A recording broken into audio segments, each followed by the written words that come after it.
2시간 전에 마감한 트레이더가 생생하게 전하는 글로벌 마켓 리뷰 델타원입니다. 어제의 시장을 요약하면 한국 시장은 의외의 기관 매도가 시장을 짓누른 것, 그리고 선물 매도가 모두 빠져나간 것 정도로 정리할 수 있고요. 해외 시장은 변동성 단기 고점 형성이라고 정리할 수 있겠습니다. 어떤 의미에서 그렇게 해석하는지, 또 대응 전략은 어떠한지 살펴보도록 하겠습니다. 먼저 아시아 세션 갑니다. 코스피 시장은 개장 초 또 외국인들이 현물을 대량으로 매수하면서 지수를 끌어올렸는데요. 개장 후 5분 만에 1000억 매수, 그리고 1시간 동안 꾸준히 2000억까지 매수를 들어왔으니 절대 적은 양의 매수가 들어온 게 아니죠. 하지만 선물 시장에서는 양상이 달랐는데 그냥 오늘도 하루 종일 선물 미결이 빠져나갔다라고 보면 되겠습니다. 오늘 하루 선물 미결제 약정이 2586개가량 감소했는데 장 초반에 거의 증가가 없었던 것을 고려하면 초반이 상승세도 페이크였고 이후 눌림 또한 인위적인 눌림임을 알 수 있습니다. 다만 22일 이후로 들어왔던 선물 미결이 모두 빠져나갔음에도 불구하고 지수가 395선으로 레벨업이 되어 있는 것은 외국인들이 삼성전자 현물 매수가 오늘까지 거의 1조 가까운 물량이 들어와 있기 때문인데요. 오늘도 외국인은 삼성전자를 1100억가량 매수를 했죠. 물론 장 초반에 매수한지라 이후에는 눌림이 있었지만 선물 미결이 빠져나가는 과정에서도 현물 매수는 종가까지 3000억 꾸준히 들어왔기 때문에 시장의 추세가 여전히 살아있다라고 할 수 있겠습니다. 그러나 오늘 지수가 장중에 내내 약세를 보였던 것은 외국인이 아닌 기관이 현물 매도 때문인데요. 보통 기관은 차익거래 위주로 대응하기 때문에 오늘처럼 기관이 장 초반부터 네이키드로 주식을 패대기 치는 경우가 아주 드물죠. 하지만 기관들은 오늘 장 마감까지 5천억 넘게 스트레이트로 주식을 매도했는데요. 선물은 사실상 거의 매수하지 않으면서 주식만 팼다라고 볼 수 있겠습니다. 그렇다면 합성 선물을 매수해서 현물 매도 차익 거래를 한 거 아니냐라고 할 수 있는데요. 일부 합성 선물 매수의 흔적들이 보이긴 하지만 전반적으로는 네이키드로 주식을 팔았다라고 할 수 있겠습니다.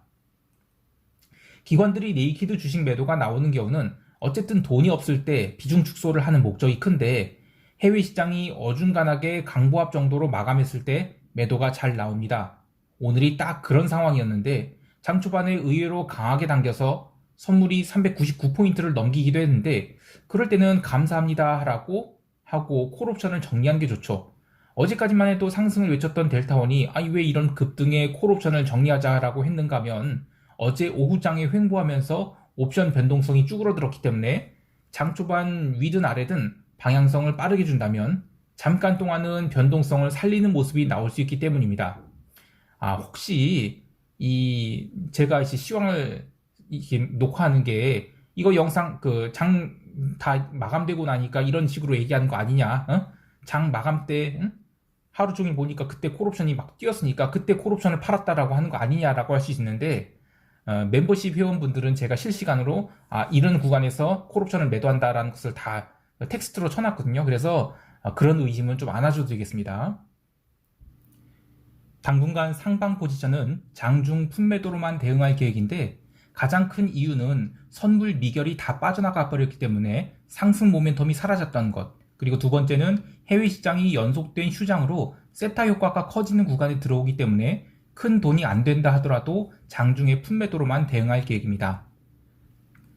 오후 2시 들어서 홍콩 시장이 개장하고 조금씩 상승 탄력을 받으면서 지수 선물이 막판에 좀 올라왔는데 외국인들이 선물 매도가 정리되어 그런 것도 있지만 지금 시장의 특징이 닥치고 매도가 아닌 기존 매수세의 정리로 보기 때문에 매도 압력만 사라진다면 시장이 다시 레벨업을 할 수 있다고 봅니다.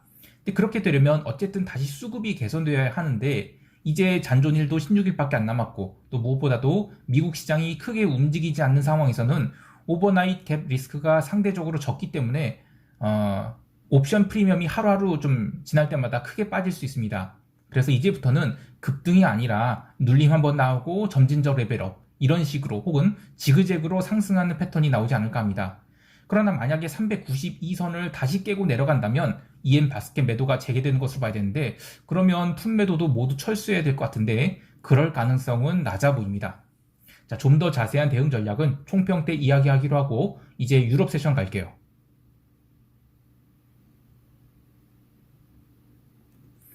유럽 증시는 아시아 세션 후반에서 홍콩 증시가 바닥에서 제법 세게 올라왔음에도 불구하고 초반부터 밀리기 시작해서 미국 본장 개장 때까지 스트레이트로 밀렸습니다. 개장 후 독일이 IFO 그 기업 환경 지수 그리고 경기 기대 지수 모두 나쁘게 나왔죠. 그래서 불난집에 부채질을 하였는데 어제 드디어 유로화가 1.12선을 깨면서 이 마켓 센티먼트를 아주 최악으로 만들었어요. 그나마 다행인 것은 터키 리라화가 어제는 좀 가라앉으면서 단기 고점을 찍었다라는 인식을 심어주었습니다. 증시는 반등다운 반등 없이 계속 밀리면서 스탑로스가 터졌고 결국 장중에 마이너스 1.5% 가까운 하락을 했는데 하락한 자리가 바로 이번 11월이 월봉 하단입니다. 결국 이번 11월이 상승분을 거의 다 까먹어버린 셈이라 거기서는 자율 반등이 나오긴 했지만 유럽 시장에 대한 기대가 사라져서 향후 유럽 시장이 계속 상승할 수 있을지는 유로화의 흐름에 따라 달려있다라고 봐야 되겠습니다. 유로화가 11월 이후 연속적인 하락을 한 가장 큰 이유는 미국과는 달리 우리는 완화 정책을 계속할 것이다 라는 주장을 ECB들이 계속했는데 그걸 투자자들이 믿지 않고 역방향 베팅을 했어요. 그런데 코로나 재확산 그리고 유로존 문제들이 주변 문제들이 계속 커지고 그런 가운데 인플레이션은 심화돼서 진퇴양난이 갇히게 되자 유로화 롱 질렀던 애들이 스탑로스가 나왔다 이렇게 봐야 되겠습니다. 그러면 위 세 가지 문제들이 조금이라도 해결된다면 유로화는 되돌림이 나올 수 있다고 보는데 그래도 완전히 되돌림이 아니라 어쨌든 어느 정도 상대적인 그런 되돌림이 나올 것 같고 그러려면 최소한 이번 주는 좀 지나가야 되지 않을까 생각이 듭니다. 그리고 그때 유로화의 반등이 미국 시장이 문제로 달러화가 상대적으로 약해짐으로 나타날 것인지 아니면 유로존 경제지표나 기타 이슈로 유로존에 대한 기대감이 커질 것으로 나타나는 것인지 이것에 따라서 좀 판단이 달라져야 될 것 같아요. 근데 전자의 경우, 그러니까 미국 시장이 문제가 생겨서 달러가 무너진다? 그래서 유로가 반등한다? 이거는 뭐 다 같이 망하자는 거예요. 그리고 후자의 경우는 그래도 12월까지는 버틸 수 있겠다. 이렇게 생각을 해봐야 되겠습니다. 그런데 이번에는 왠지 전자의 경우가 되지 않을까라는 우려도 있습니다. 근데 이거는 차후에 설명하도록 할게요. 증시가 초반에 급락을 보일 때 연속적인 하락은 어렵겠다라고 판단한 이유는 이미 유럽 시장 지수 변동성 선물이 워낙 고평가 상태였고 또 미국 오픈할 때 억지로 좀 내린 면이 있어서 미국이 반등에 성공할 경우 유럽도 반등을 할 수 있겠다 이런 생각을 했는데 미국 증시는 나스닥 중심으로 바닥에서 1.5%가량 사실 스트레이트 반등을 했죠. 게다가 그 반등은 변동성 매도와 현물 바스켓 매수가 함께 들어와서 올린 것이라 시장을 바로 빼겠다는 의지 표명으로 봐야 되겠습니다. 결국 유럽도 종가상으로는 시장을 바로 빼지 않겠다라는 의지 표명으로 봐야 되겠습니다. 결국 유럽도 종가상으로는 마이너스 0.5% 내외의 하락으로 마감해서 아래 꼬리를 상당히 많이 달았고 또 변동성도 많이 가라앉았습니다.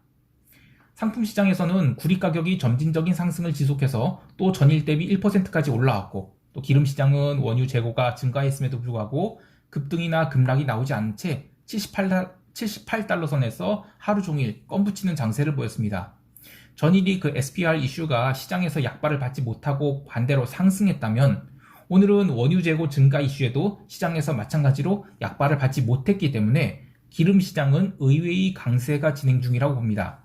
하지만 79달러에 근접하면 매도 해지가 또 강하게 나오고 12월 1일과 2일에는 오펙 플러스 미팅이 또 있죠. 그래서 당분간은 그냥 기름 시장에는 양옵션 매도 장세가 진행될 것이다 라고 보고 있습니다. 자, 이제 미국 세션 갈게요. 미국 지수 선물은 유럽 세션에서 강하게 밀리기 시작해서 특히 나스닥 중심이 약세가 두드러졌는데 개장 1시간 전에 신규 실업수당 청구 건수가 발표됐고 드디어 20만 건 이하로 나왔어요. 컨센서스 26만 건에 19만 9천이 나왔으니 정말 잘 나온 건데 그러나 시장은 지표에 전혀 반응을 하지 않았어요. 통화시장도 채권시장도 반응하지 않았는데요.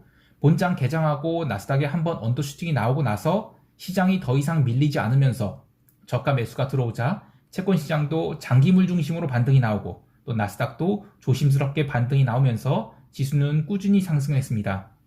그러니까 미국 경제지표가 잘 나와서 장기금리가 내렸다 이런 건 말이 안 되는 거고 오히려 장기 국채시장에 미국이 좀 개입을 한 게 아닌가 싶을 정도의 아주 정확히 전일이 저점권에서 채권 매수세가 강하게 들어오면서 시장이 상승으로 전환하자 전체 시장이 회복되었다라고 할 수 있겠습니다. 사실 저희 해석을 이코노미스트 분들은 받아들이기 힘들어요. 그러니까 이거 완전히 너무 주먹구구식 해석 아니냐라고 이해하실 것 같은데, 저는 이 트레이딩하는 입장에서 매크로 환경을 동시에 관찰하기 때문에 무엇이 마켓 무빙이 트리거가 되는지를 파악하는 훈련을 받아왔어요. 그러니까 사후적으로는 다 꿰다 맞출 수 있죠. 뭐 지표가 이랬으니까 이렇다. 또 뭐 이렇게 됐으니까 뭐 금리가 어떻게 오르고 뭐 내리고, 이런 거는 뭐 사후적으로는 다 맞출 수 있어요. 그런데 그런 거는 트레이딩엔 도움이 안 돼요. 트레이딩하는 입장에서는 퍼스트 무버를 최대한 빨리 찾아내서 포지션을 딱 갖다 붙이고, 세컨드 무버가 뭐가 될 것인지를 예측해서 나머지 포지션들을 차차삭 붙여가는 것, 이런 게 중요한 겁니다. 제 시황을 보시는 분들도 저희 해석이 좀 말이 안 되는 해석이라고 생각하실 수도 있지만, 그래도 트레이더의 관점은 뭐 이렇구나, 이런 정도로 받아들여주시고요. 또 어디에서 무엇을 인식해서 어떤 액션을 취한다, 이런 로직을 좀 관찰하는 정도로 보셨으면 좋겠습니다. 다시 시황으로 돌아와서 미국은 21선을 다시 깬 듯 했는데 추가 하락하지 못하고 다시 기어 올라왔어요. 가장 큰 이유는 역시 지금은 변동성 선물이 지나치게 고평가되어 있어서 시세가 연속적으로 나오기 힘들기 때문인데요. 이 구간에서 등락을 거듭하면서 변동성을 죽이는 날이 한 일주일 정도는 지나가야 거기서부터 시장이 하락이 나오는 것은 좀 진짜 하락이라고 봐야 될 것 같아요. 그리고 미국은 지금 땡스기빙으로 목요일, 금요일 연속 휴일이나 마찬가지인데, 그러면 시장이 바로 급락하는 것은 어렵습니다. 마침 유럽 증시도 긴 아랫꼬리를 달고 올라왔기 때문에 시장을 마냥 부정적으로 볼 수는 없겠습니다. 개별 종목 보면 딱히 뭐 뚜렷한 아웃퍼포머가 있었던 건 아니고, 그냥 전반적으로 장중 눌림이 컸었던 종목도 중심으로 자연스러운 반등이 나왔다라고 할 수 있겠습니다. 더 긴 관점으로 보면 어제 나스닥 변동성 지수가 쌍고점을 찍었죠. 26포인트를 찍고 밀려서 23.82포인트까지 내려왔는데, 과거의 기준대로 생각하면 이제 변동성은 다시 20포인트 초반까지 내려와야 정석이고, 그렇다면 시장의 하락은 일주일이 아니라 2주일 뒤가 될 수도 있겠어요. 하지만 그렇다고 지수가 마구 상승할 거라 보진 않는데요. 따라서 올라올 때마다 콜 매도를 쌓는 전략은 나쁘지 않다고 봅니다. 다만 이 콜 매도를 쌓고 지수가 어느 정도 밀리면 중간중간에 걷어서 수량 관리를 하는 게 좋겠고요. 풋옵션 매수는 변동성이 바닥을 다지는 구간이 형성된 뒤에 집행하도록 하겠습니다. 참고로 제가 풋옵션 매수가 됐든 뭐 콜옵션 매수가 됐든 옵션 매수는 정말 드물게 하는 데다가 버릴 돈, 그러니까 뭐 버릴 돈 없지만 이 옵션 매도를 많이 미리 해서 이 재원을 좀 쌓아놓은 다음에 그 돈으로 하는지라 이 매수한 프리미엄 전액을 날린다 하더라도 손익에는 관계가 별로 없어요. 또한 옵션 매수는 많이 해봤자 뭐 기껏해야 뭐 100계약 이내로 해요. 그러면 이제 프리미엄 손실도 얼마 안 되거든요. 또 극외 가격이 아닌 등 가격이나 일내 가격의 옵션 매매를 하기 때문에 접근 방법도 다릅니다.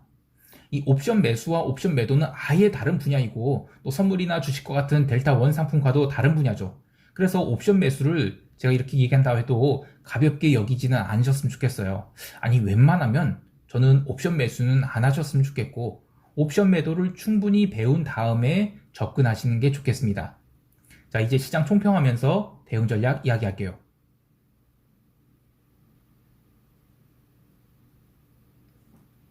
우리 시장은 이 선물 매매자들이 다 빠져나가서 포지션이 새로 들어오기 전에는 방향성을 예측하기가 어려울 것 같아요. 다만 옵션 고평가 현상이 아직 남아있기 때문에 외가격 중심의 변동성 매도는 계속될 것 같고요. 마침 목요일은 위클리 옵션 만기이기 때문에 옵션 매수가 초반에 어디에 쌓이는지를 관찰하는 것도 좋겠습니다. 기본 대응은 소극적인 풋옵션 매도 단타로 대응하고자 하는데, 이 초반에 다시 눌리게 된다면 전일이 저점권까지는 충분히 빠르게 올 수 있기 때문에 추격해서 풋매도를 하진 않겠고요. 해외 시장은 전반적으로 리스크는 정점을 찍었다고 보고 있습니다. 유로화도 1.2선을 깼기 때문에 더 이상 밀리지 않는다면 강한 반등도 가능할 것 같아요. 다만 이게 추세적 상승으로 연결되기에는 시간이 한참 걸릴 것 같고요. 연휴 기간 내내 포지션을 늘리지 말고 소극적으로 대응하는 것이 좋겠습니다. 그리고 기름 시장은 올라오면 콜 매도를 더 늘릴 계획입니다. 오늘 하루는 생각보다 시장이 별 볼 일 없을 수 있어요. 특히 초반에 코스닥 지수가 좀 빠르게 밀릴 수 있을 것 같은데, 이때 거래소 주식도 함께 밀린지 보고요. 또 함께 밀린다면 장중에 바닥을 다질 때까지는 기다렸다가 롱 대응을 하는 것이 좋겠습니다. 자, 오늘도 성공 투자하시길 바라고요. 이상 델타원이었습니다. 감사합니다.